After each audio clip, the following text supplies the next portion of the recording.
Dr. Josephine Wright, and I'm a Senior Research Fellow at SAHMRI in Adelaide, South Australia, and I work on gut cancers.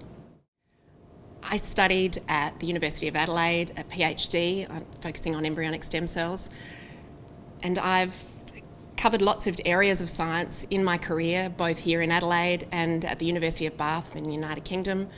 Each time I was searching for knowledge, and I love learning new things, like the eternal student, basically.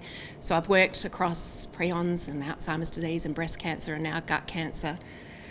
And I took 5 years off to raise my children, and when after that I wanted to come back part-time, which wasn't attractive to many lab heads, but fortunately gastroenterologists and scientists, Dr. Dan Worthley and Associate Professor Susie Woods, were happy to take me on, and I've been working 3 days a week for the last 6 years, mostly in school hours, and I've loved my job.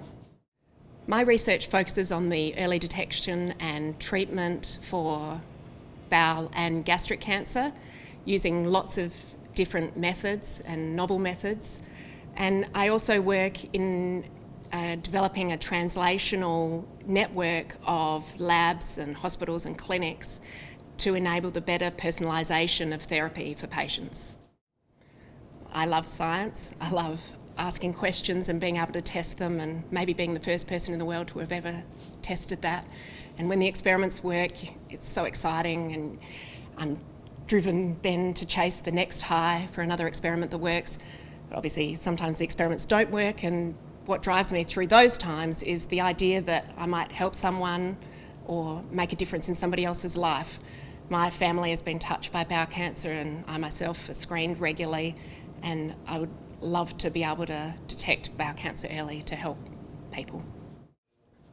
Well, I have a young family who I love spending time with, although I do spend a lot more time watching and going to football and cricket matches than I ever imagined I would. But I feed my soul by spending time with my wonderful friends and enjoying the outdoors and listening to live music whenever I get a chance.